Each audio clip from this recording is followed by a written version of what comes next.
So, I think you understand that I definitely understand the power of women, and I really appreciate it and acknowledge the contributions that women generally make, because I'm born of a woman too, you know. Let me also greet my colleagues in senior management, the DDGs, chief directors and directors. Importantly, I must also greet and welcome the principals of schools who are here, as well as educators who are here. Those are the people who really do the job in the classroom. And there's no way I cannot acknowledge them. Let me also greet all our social partners and thank them for the messages of support that they gave, and they've been here in the program in the form of organized labor, SGB associations, as well as the LGBTQIA+. And we learned a lot about it. Some of us, you know, and many of us maybe here would not have known, you know, the sequence of those letters actually mean. And we thank you very much for clarifying for us what it means. And having acknowledged the stakeholders, I think the most important stakeholder that I must also acknowledge are the learners that we have here, particularly girl learners, but of course, even the boy learners who are here, we want to acknowledge them, the learners from Kawe High School, and the learners from Mvaba High School. Mvaba and Kawe are father and son, actually. And those schools I'm personally attached to. And also the learner with an angelic voice, Nonhlanhla, who showed everyone here that in education we don't only nurture learners academically, but we also nurture talent. And that was real talent displayed here by Nonhlanhla from Greenberg. And it's a good thing that we have learners, because they are the future. I'm standing here not to make a speech. It would totally be a misnomer and incorrect for me to make a speech. I'm standing here just to do one task. But before I do it, I have to say just one thing. And that is, you are beautiful.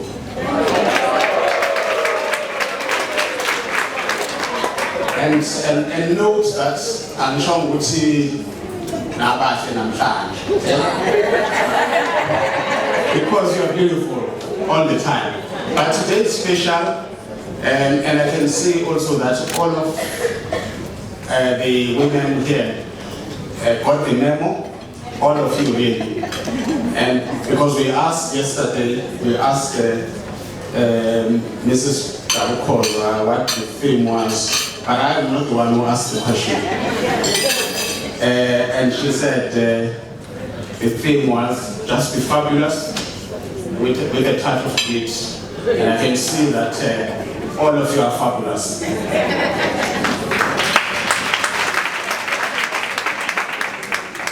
One last thing I want to say is that we really acknowledge your contribution as a department, and I'm speaking on behalf of the department.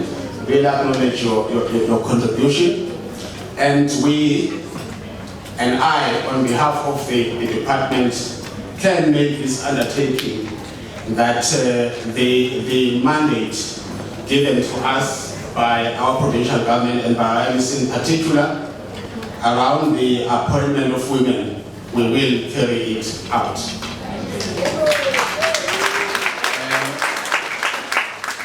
Not just because they are women, but because they are capable.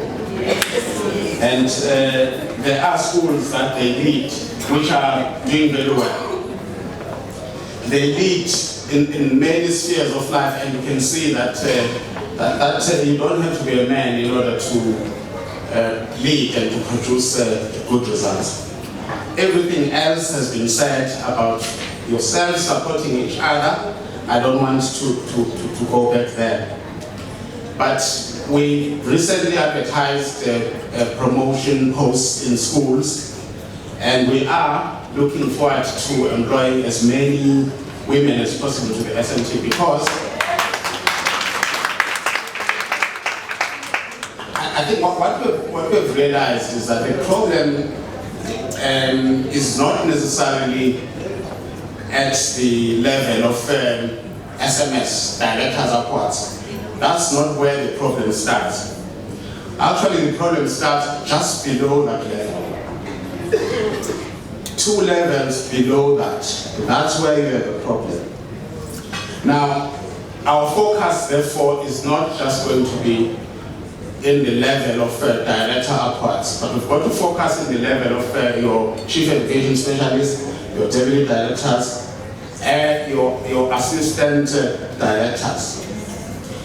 And ensure also that when a woman is appointed as a deputy director from being an assistant director, that we replace that assistant director with another woman. In that way, we will have a good pool of candidates from which we are going to draw. But the other issue is, of course, which it's in our powers to actually look at. In fact, I think we do have the power to look at, and the DG sure will agree with me. When you look at the public service regulations, particularly around appointment, and the 2015 circular by DPSA, which was saying that for anyone to be appointed as a director, they must have 5 years experience at mid-management level. And that's a policy issue which maybe we have not read correctly. Because what we should be doing, and that's what we will discuss at top management, is looking at that policy imperative and see whether read with other prescripts. We can, for example, shortlist somebody like from the designated groups, somebody who is not necessarily a deputy director, and shortlist them for the post of a deputy director. We can do that, and unfortunately, I think what has happened is that in interpreting the policy, many government departments have thought that you are bound and you can't maneuver. When in fact there's Employment Equity Act, you don't read policies in isolation of each other.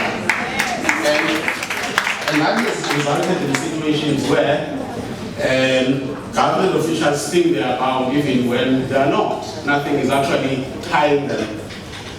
But it's something that we will use increasingly in our department.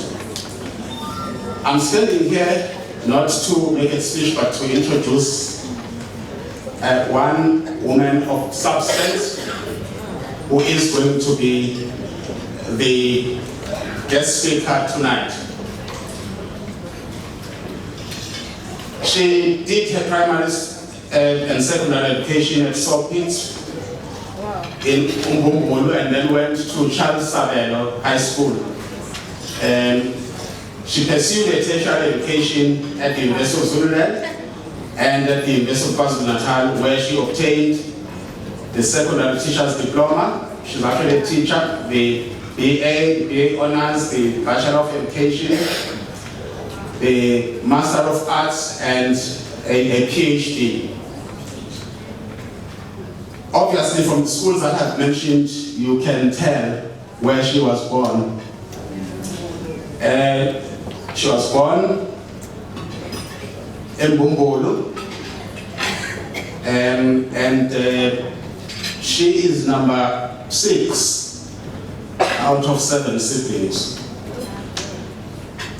And and 3 are still surviving, and her parents were Norman and Tino Sabelo, so Uma Sabelo. She has a PhD, but she's currently studying for a master's degree in constitutional law at the KZN. She has worked at the University of Zululand as a lecturer, and I saw some of colleagues that she went to Zululand with, probably as students, and also maybe some as students that she actually taught. She became a senior lecturer and the head of department there, and she was, in fact, before she left, accorded the title of a professor by the University of Zululand, but she decided not to use that title after leaving the academia to join government. She has served in government as a director, a chief director, a deputy director general, and a director general. She was the first director general for the then newly formed Department of Women, Children, and People with Disabilities. She was the first female deputy director general in Mpumalanga province since 1994. And she was the first female deputy director general in KZN again since 1994. And she's currently in her second term as a DG. The DGs and HODs have 5-year terms. But also went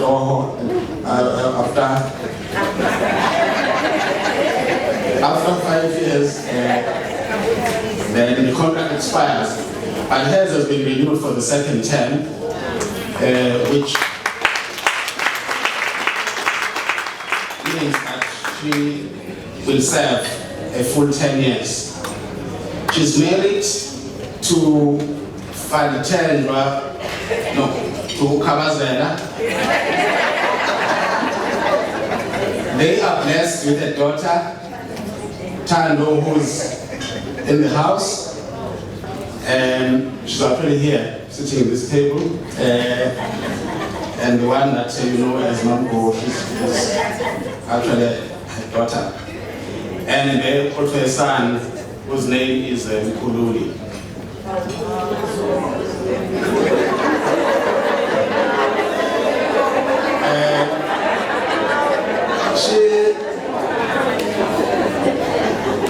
She is a devout Christian and a prayer warrior.